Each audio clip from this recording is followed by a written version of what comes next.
vendredi. J'espère que vous êtes prêts. Alors, aujourd'hui, regardons. Nous sommes quel jour aujourd'hui? Hier, nous étions le jeudi 9 avril 2010. Donc aujourd'hui, si hier nous étions jeudi, aujourd'hui, on doit être quel jour? Bah oui, on doit être vendredi. Regardez, jeudi, puis vendredi. Et qu'est-ce qui vient après 9, les enfants?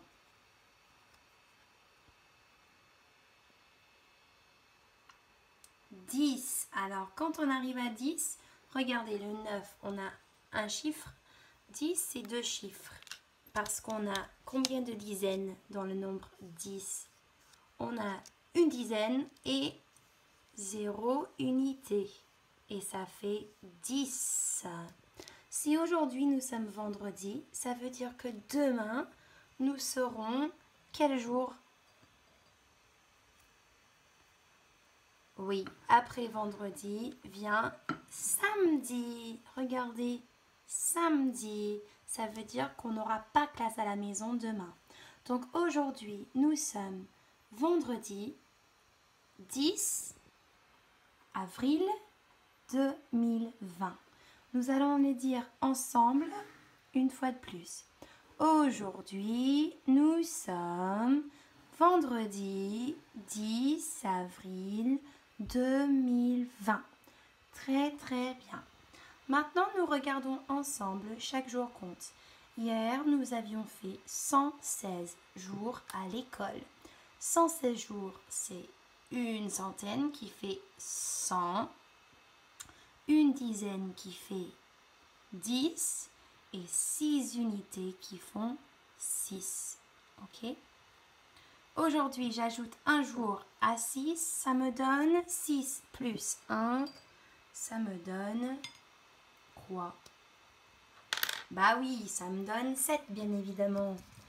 Donc, j'efface le 6 et je mets à la place un 7. Je commence en haut vers la droite, je descends en diagonale et puis je lui donne sa ceinture. 7. Alors, oups là, mince alors. À votre avis, comment je lis ce nombre-là? Alors, on sait que là, c'est le nombre 17. 10 et 7, c'est 17. Mais on a aussi 100. Donc après 116, qu'est-ce qui vient après 116? Bah oui, 117. Après 16 vient 17. Donc après 116 vient 117. 117, c'est une centaine qui fait 100, une dizaine qui fait 10 et 7 unités qui font 7. Et tous ensemble, ça fait 117 jours à l'école. Alors maintenant que nous avons fait la date et chaque jour compte, on va continuer avec un petit peu de phonologie. Donc hier, on avait travaillé la différence entre le son B et le son P. Nous avons aussi travaillé la différence entre le B, B et le D, D, D, D. Nous avions dit qu'il fallait faire attention avec le B et le D à l'écrit parce que ils se ressemblent. Alors, je vais mettre le B et le D ici pour que vous puissiez voir.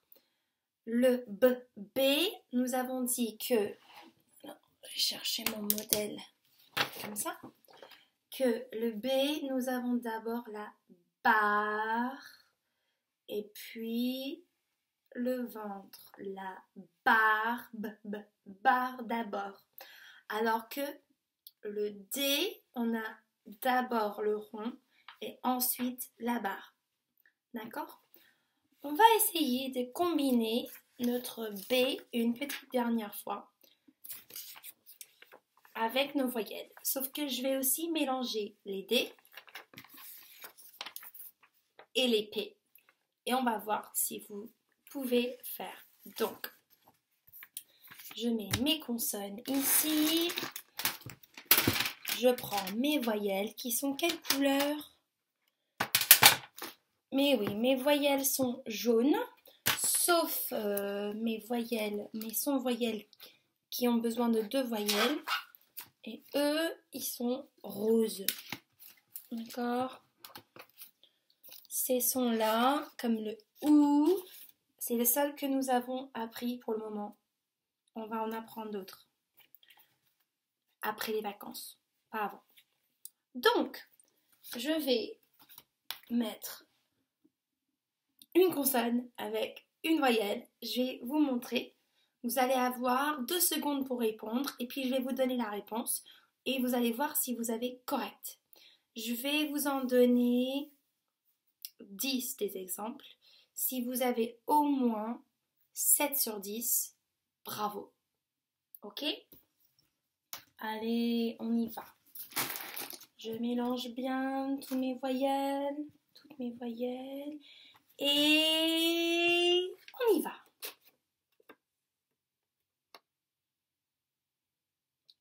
Pas. Qui a eu raison? Le P. A, ça fait pas. Allez, un autre. Vous êtes prêts?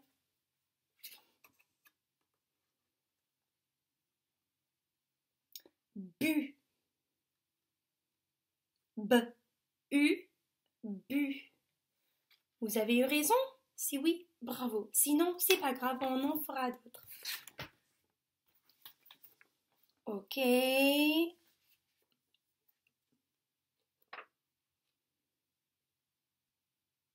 De. De. De. E. De. Très bien. Allez.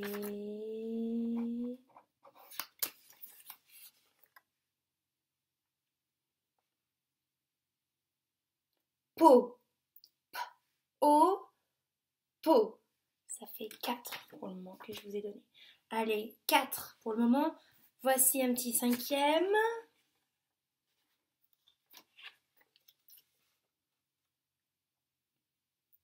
D. D. De. Et. D. Allez, un petit 6e. Oh, celui-là, ça va être un peu compliqué.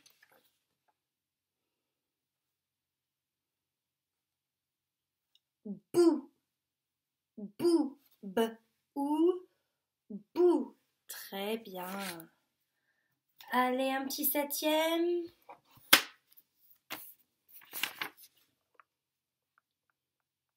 Beau. Beau. B. O. Beau.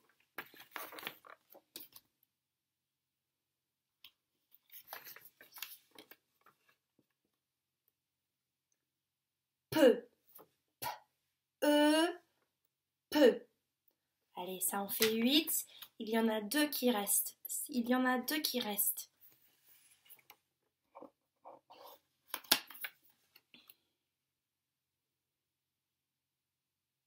Do. Do. De. O. Do. Allez, la dernière question. Je vais vous donner quoi? Là, c'est un mot que vous allez beaucoup voir quand vous allez commencer à lire des livres. Du.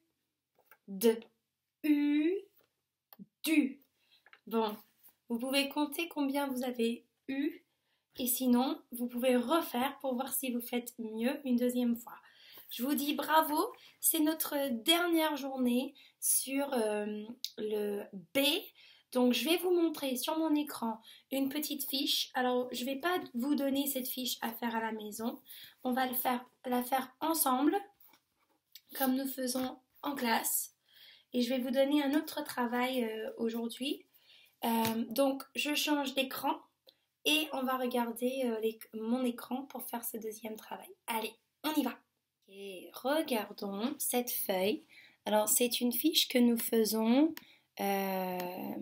pour ceux qui sont dans ma classe, toutes les semaines, on fait lecture, assemblage syllabique et on fait tous ensemble.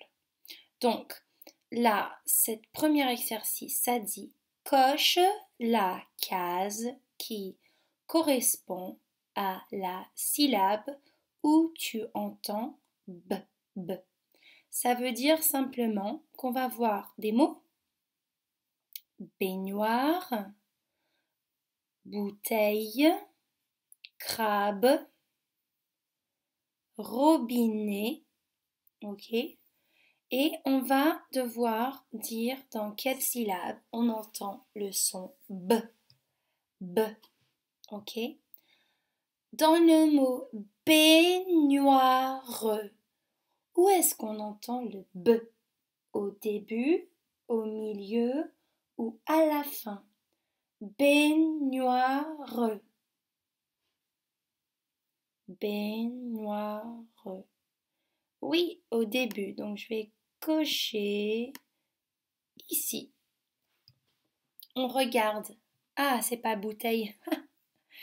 Là, c'est biberon. Biberon. On coche toutes les cases où on entend le son B. Biberon. Combien de fois entendons-nous le B dans le mot biberon? 2 fois. B. Bi. B-I. Be. B-E.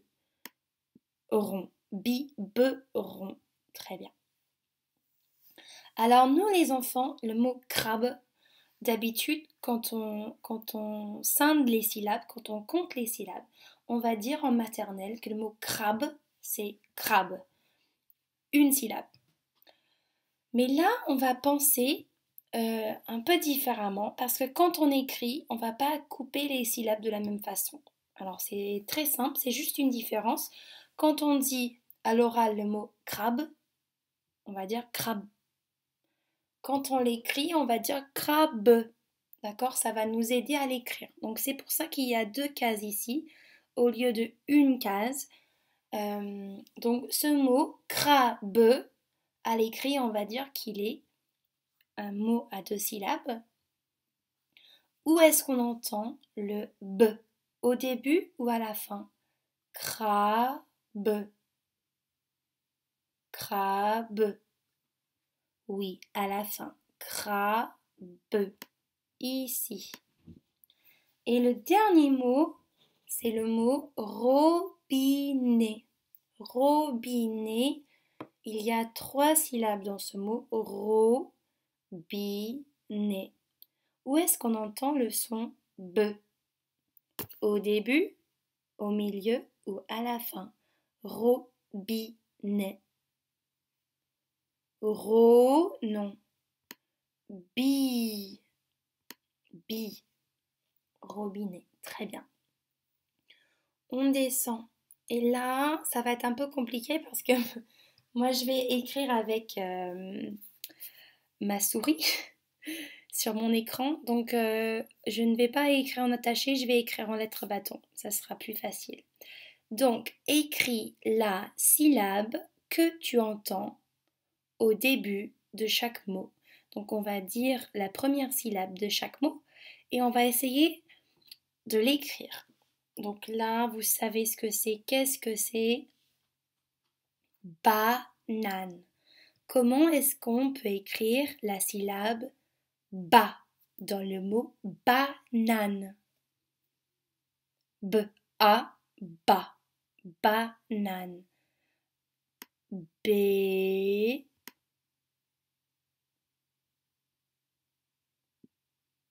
A. B-A. Ça fait ba. Super. J'espère que vous pouvez lire ce que je suis en train de faire. Très bien.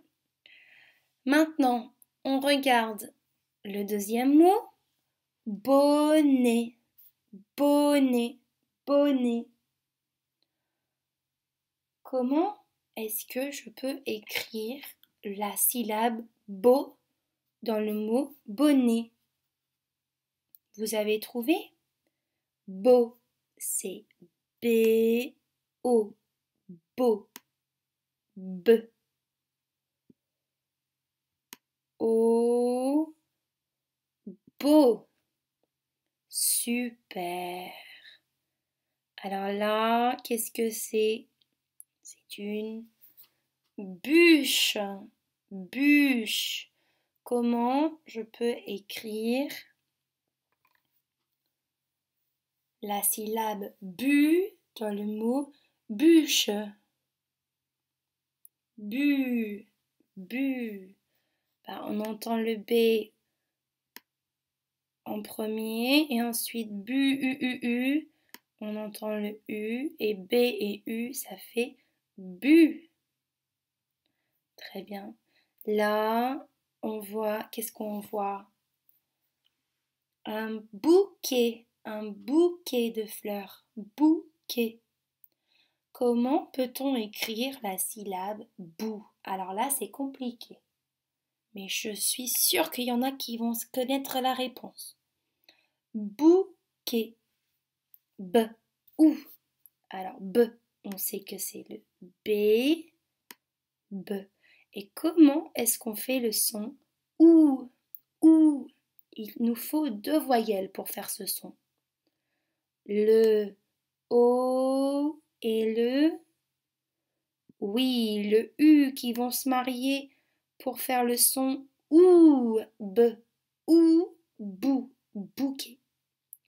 Très bien. Et en dernier, on voit une biche, biche. Comment est-ce que j'écris la syllabe bi dans le mot biche? B, I.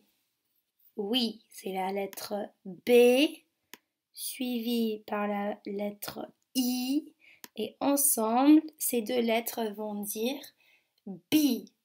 Très bien les enfants. Bon les enfants, ce week-end, nous allons avoir 3 jours au lieu de 2 jours. Nous allons avoir le samedi, le dimanche et le lundi de Pâques. Pourquoi? Parce qu'on va fêter Pâques ce week-end, d'accord? Donc, je vais vous montrer une petite histoire d'une dame en ligne qui raconte, pendant qu'elle dessine, elle va nous raconter l'histoire de Pâques. J'espère que ça vous plaira.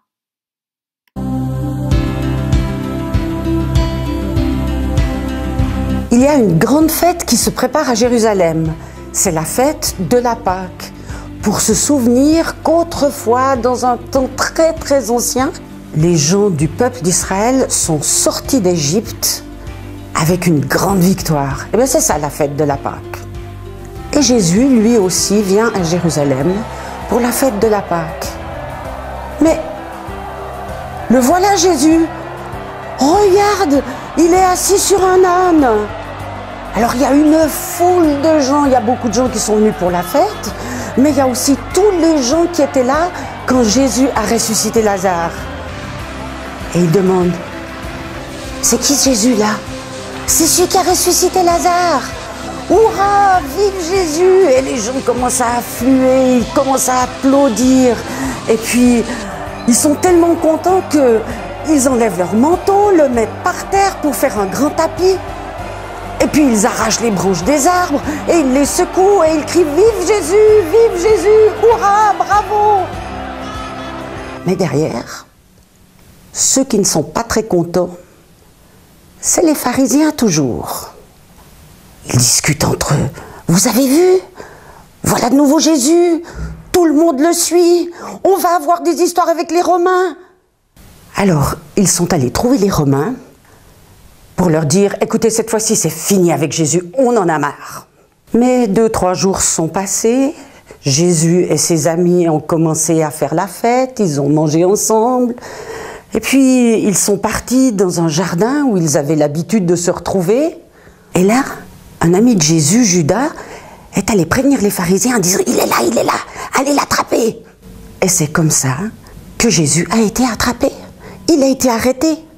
C'était quelque chose comme le jeudi soir, juste avant la grande fête.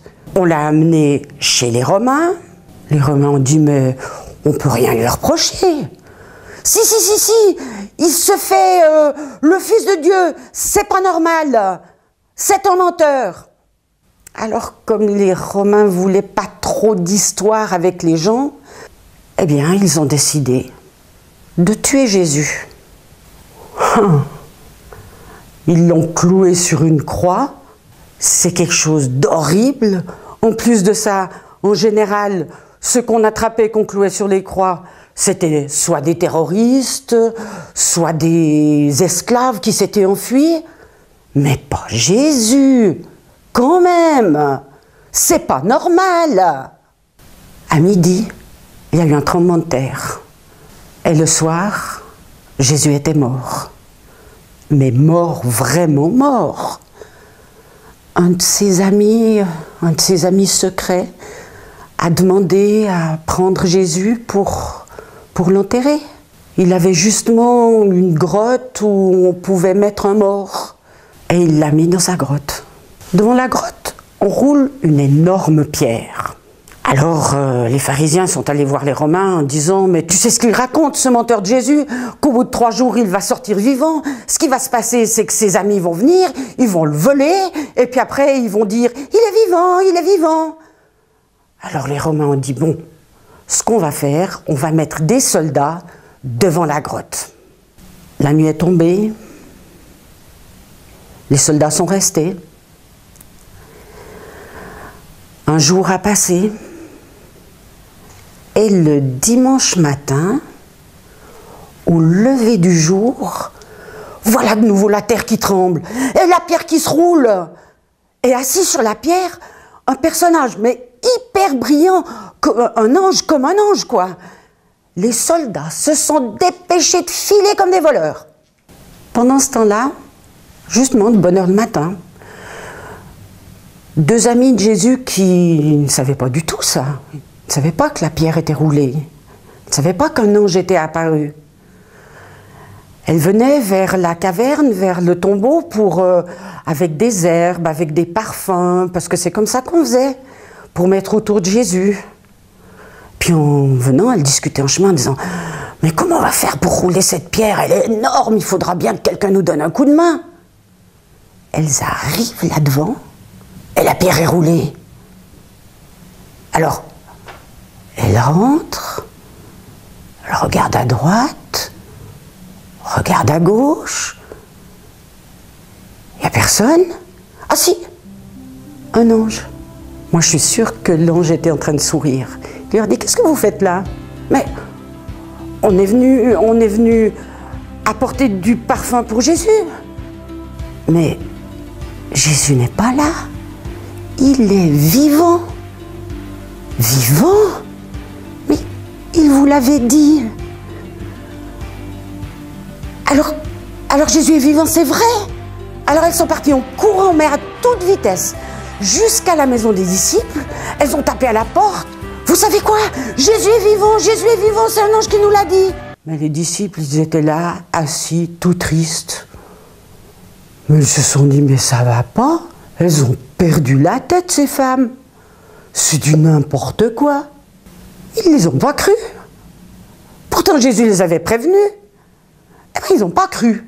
Sauf peut-être Pierre et Jean qui ont décidé d'aller voir. Et ils sont partis, là aussi, au jardin où était cette grotte. Et ils ont vu exactement ce que les femmes leur avaient dit. Pendant ce temps, une amie de Jésus qui s'appelle Marie, elle aussi était là. Je ne crois pas qu'elle ait vu l'ange. Elle a juste vu que la grotte était vide. Alors elle est sortie dans le jardin, traînant un peu les pieds, elle s'est assise. Puis elle s'est mise à pleurer, quand tout d'un coup, elle a entendu du bruit derrière elle. Elle se retourne, il y a là un monsieur. Elle pense que c'est le jardinier. Elle lui dit, mais qu'est-ce que tu as fait de Jésus? Pourquoi tu l'as volé? Tu l'as mis où? Alors le jardinier, il connaissait son nom, lui a dit, Marie. Et à ce moment-là, elle l'a reconnu. À ce moment-là, elle a crié, Jésus! Et c'est vrai, Jésus était là et il était vivant. C'est ça l'histoire de Pâques, la vraie histoire de Pâques. Jésus est vivant aussi aujourd'hui.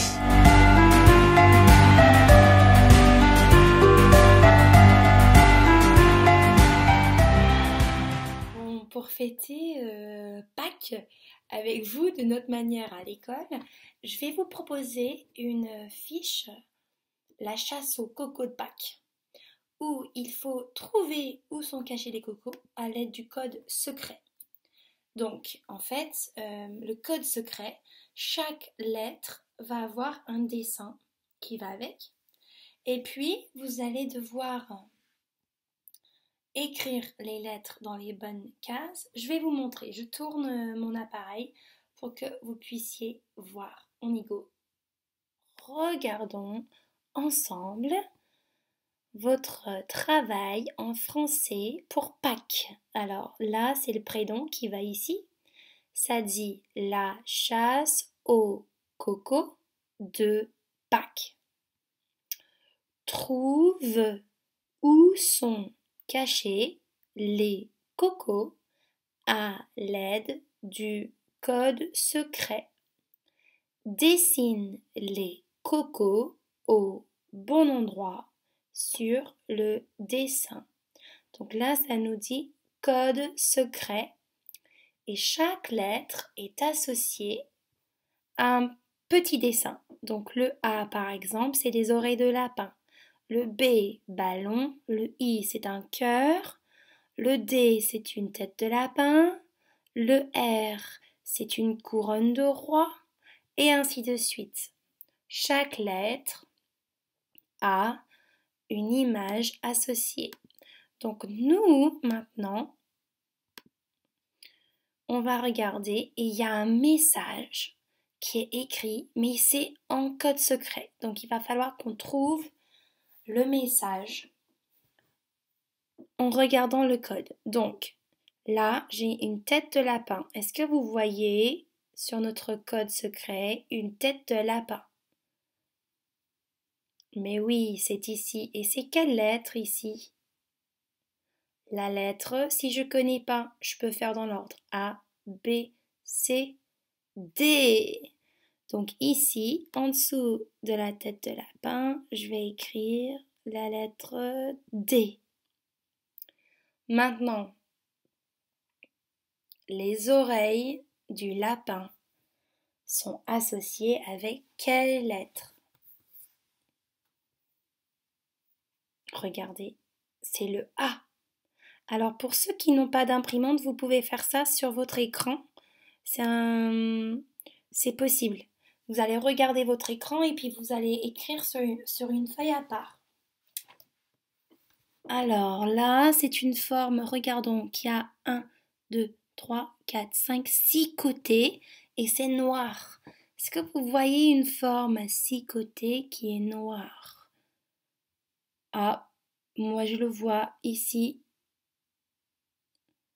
C'est la lettre N. Et un petit soleil. Où est le soleil? Regardez, il est là. Et là, c'est le S. Et là, les enfants, c'est le mot dans. Ok? Vous n'allez pas pouvoir lire ce message tout seul. Mais vous allez pouvoir mettre toutes les lettres là où il faut. Et puis, vous allez demander à maman et papa de vous lire le message. Et vous allez dessiner les œufs là où il faut. D'accord? Donc là, c'est votre travail en français pour aujourd'hui, pour fêter Pâques. Aujourd'hui, en maths, les enfants, nous allons parler des partages. Alors, quand on partage les choses en maths, ce qui est important, c'est de partager équitablement. Alors, nous, on a fait une activité il y a quelques semaines, ça date, où j'ai pris des assiettes. Tout le monde avait une assiette et nous avons pris aussi des bonbons. Et il fallait donner le même nombre de bonbons à tout le monde. Si on n'avait pas assez pour tout le monde, il fallait les laisser à côté. Est-ce que vous vous souvenez de cette activité-là? Bon, je vais vous montrer sur mon bureau une activité qui est comme cette activité que nous avons déjà faite en classe. Et ensuite, je vais vous montrer votre travail sur fiche à faire pour aujourd'hui, qui est le même travail, mais un petit peu différent. Allez, on y va, je vous montre. Ok, je vous montre mon cahier. Je vais essayer de vous montrer ce travail de partage. Normalement, vous serez tous à côté de moi et on ferait avec des bonbons et des assiettes. Mais là, j'ai ni de bonbons, ni d'assiettes. Donc, j'ai fait assiette 1, assiette 2, assiette 3. Et pour distribuer, j'ai des boutons, j'ai des bâtons jaunes et j'ai oublié que j'avais des feutres. Ok, donc j'ai ces 3 choses à distribuer sur 3 assiettes et il faut que chaque assiette ait le même nombre de tout. C'est comme moi je donnerais pas 10 bonbons à un élève et 8 bonbons à l'autre. Ça serait pas juste. Donc il faut qu'on soit équitable. Il faut que ça soit juste. Donc s'il y en a pas assez pour tout le monde, on ne peut pas partager. On va commencer à partager nos bâtons jaunes. Donc je vais donner un à tout le monde. Donc un bâton pour l'assiette 1. Un bâton pour l'assiette 2, un bâton pour l'assiette 3. Et il m'en reste combien de bâtons là? 2 bâtons. Est-ce que je peux donner 2 bâtons à ces 2 assiettes, mais aucun bâton ici? Est-ce que c'est juste? Mais non. Si je fais comme ça, est-ce que c'est juste? Mais non. Si je fais comme ça, est-ce que c'est juste? Mais non. Donc, ces 2-là, j'ai pas le droit de les utiliser. Je vais les laisser à côté. Je les laisse à côté, c'est pour personne. Maintenant, je vais partager mes feutres. J'en ai combien? 1, 2, 3, 4. À votre avis, je vais pouvoir donner combien de feutres à chaque assiette? Si je donne un feutre, 2 feutres et 3 feutres, est-ce que je peux donner le dernier feutre à quelqu'un? Bah non, ça serait pas juste. Donc je vais mettre mon feutre ici, à côté. Et maintenant j'ai des boutons à partager. Donc je vais faire pareil. Je donne un à chacun. Bon, j'en ai beaucoup qui restent, donc j'en donne un deuxième.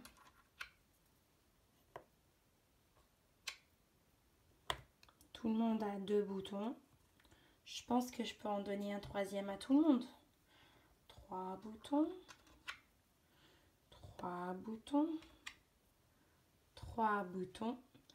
Et regardez, j'en ai 4 qui restent. Donc je vais pouvoir donner 4 boutons à tout le monde. Et par contre, ce dernier bouton, est-ce que je peux le mettre quelque part? Bah non, j'ai pas le droit. Donc maintenant, dans chaque assiette, j'ai 1, 2, 3, 4 boutons. 1, 2, 3, 4 boutons. 1, 2, 3, 4 boutons. Très bien. J'ai un feutre. Super. Et j'ai un bâton jaune. Et là, je peux dire que j'ai partagé équitablement. Personne va être fâché parce qu'il n'a pas eu le même nombre que les autres. Bah, dans votre travail, vous allez faire exactement pareil. Je vais vous montrer. Ok, regardons la fiche. Ça dit prénom, date, partage les œufs, les poules et les lapins. Donc nous avons 1, 2, 3 paniers de Pâques. Nous avons 1, 2, 3, 4, 5, 6 œufs. 1, 2, 3 lapins et 1, 2, 3 poules.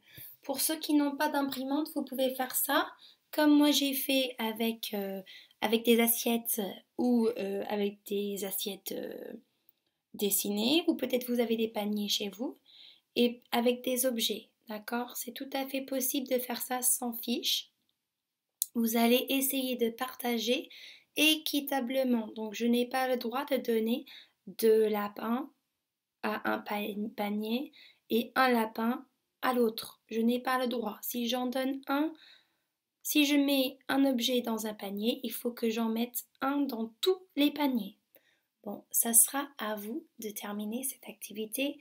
Les enfants, j'espère que j'ai assez bien expliqué. Bon, ça y est pour français et maths les enfants. Et maintenant, on va parler un tout petit peu de musique. Alors, hier, vous avez regardé et écouté une symphonie, la symphonie de Lyon. J'espère que ça vous a plu. On va utiliser cette écoute comme support pour parler des instruments. Donc, les instruments de musique, on peut les diviser dans 3 catégories différentes, d'accord? Il y a les percussions, c'est tous les instruments qu'on va taper, la batterie, le tambour, les maracas, tout ce qu'on va secouer, taper, c'est les percussions. L'œuf qu'on secoue comme ça, c'est la percussion, d'accord? Les vents, les instruments à vent, c'est les instruments où on va souffler pour faire du son. Je pense à la trompette, la saxophone, la flûte à bec, la flûte traversière. Tous ces instruments où on souffle pour faire du son sont des instruments à vent. Comme le vent souffle, ces instruments-là, il faut souffler. Et enfin, nous avons les cordes. Les instruments à cordes sont des instruments qui sont frappés, grattés ou pincés. Voilà. Donc, les cordes, je pense notamment à la guitare. On avait dit qu'une guitare a 6 cordes. Je vous ai aussi montré, aussi ma mandoline qui a 8 cordes, d'accord? Le violon qui a 4 cordes, d'accord? Le piano, alors le piano, ça se voit pas parce qu'on tape les touches, mais en fait à l'intérieur du piano, il y a des cordes aussi, et à chaque touche, quand on touche, il y a un marteau qui tombe sur une corde et c'est ça qui fait le son du piano. Donc le piano, c'est un instrument à cordes aussi. Il y a beaucoup d'instruments à cordes, d'accord? Bon, je vais vous montrer une petite vidéo qui explique même mieux que moi je peux les familles d'instruments, donc la percussion, les instruments à vent et les instruments à cordes. Allez.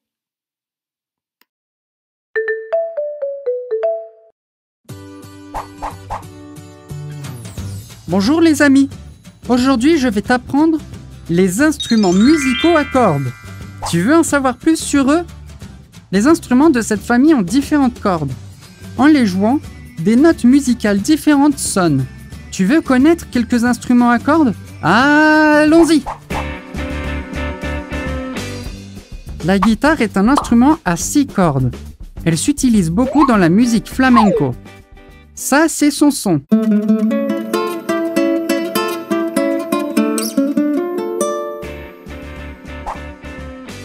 La guitare électrique s'utilise beaucoup dans la musique rock. Écoute son son. Waouh, j'adore comme ça sonne. Le violon a 4 cordes. Il se place sous le menton et se joue en frottant les cordes avec son arc.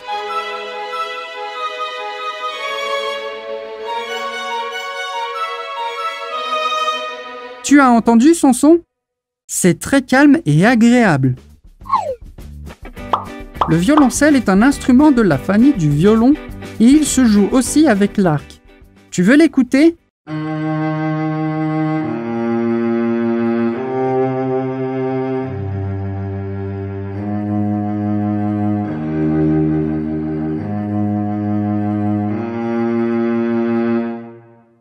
Quel joli son!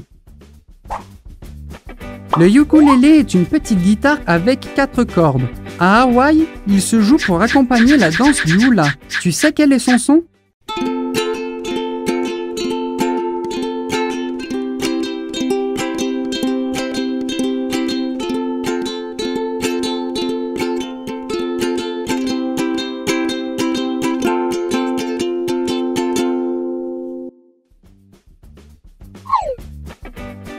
La harpe a jusqu'à 39 cordes qui sonnent en les grattant avec les doigts. Silence! Chut! Nous allons écouter comment elle sonne.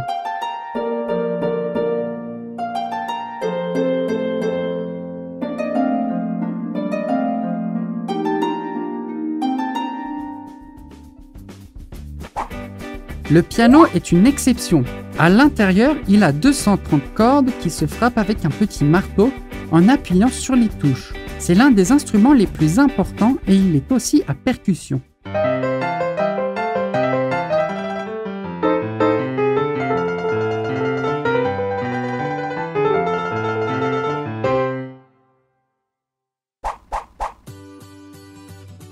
Révisons les instruments à cordes que nous avons appris. Guitare, guitare électrique, violon, violoncelle, ukulélé, harpe, piano. Génial!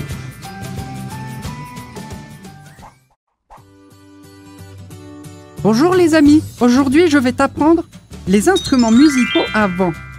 Tu veux en savoir plus sur eux? Les instruments de cette famille ont besoin d'air pour sonner.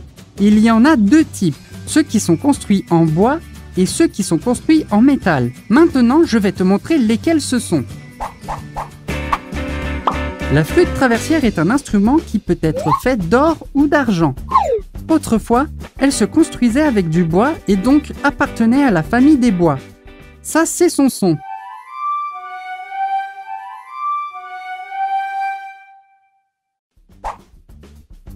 La clarinette est un instrument de bois.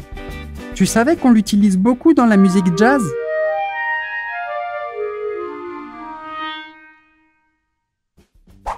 La trompette est l'instrument le plus petit des cuivres. Autrefois, elle s'utilisait pour prévenir de l'entrée des rois au palais. Attention, attention, voilà son son.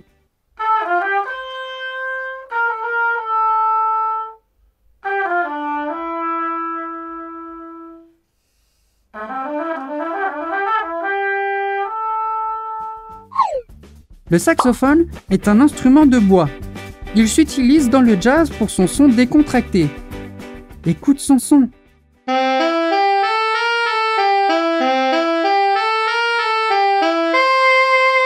Je veux apprendre à jouer du saxophone et me convertir en une star du jazz.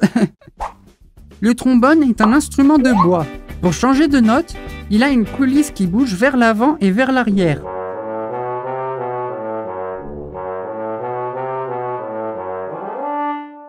Ça sonne super bien! Le tuba est l'instrument le plus grand des cuivres et c'est pour ça que c'est le plus grave. Silence! Chut! Nous allons écouter comment il sonne.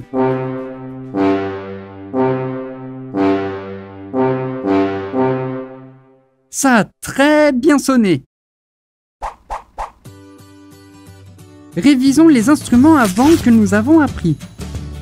Flûte traversière, clarinette, trompette, saxophone, trombone, tuba. Génial!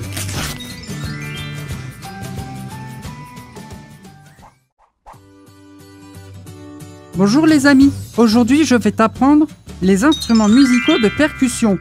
Tu veux en savoir plus sur eux? Les instruments de cette famille sonnent quand tu les frappes entre eux, avec les mains ou les baguettes. Ils sont très variés et viennent de pays très différents. Tu veux connaître certains instruments de percussion? Commençons. Batterie. La batterie est un instrument formé par la caisse claire, la grosse caisse et les cymbales.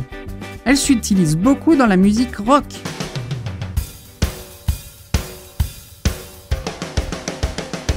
C'est génial! Quel rythme! Le tambour est un instrument avec une peau qui se frappe pour faire différents rythmes. Le tambour vient des tribus africaines. Écoute son son. Waouh! J'adore comme il sonne! Le xylophone est un instrument avec des lames. Si tu les frappes, des notes différentes sonnent. Tu as écouté son son? C'est très calme et agréable.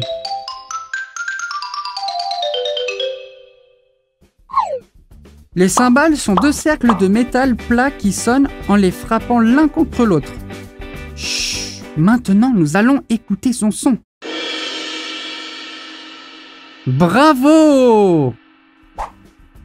Les maracas se jouent en général par paires. Elles s'utilisent dans la musique avec des rythmes latins. Cet instrument est né au Venezuela et en Colombie. Les maracas en action! Elles sonnent super bien! Triangle, cet instrument s'appelle comme ça pour sa forme. Pour qu'il sonne bien, tu dois le prendre seulement avec 2 doigts. Écoute son son.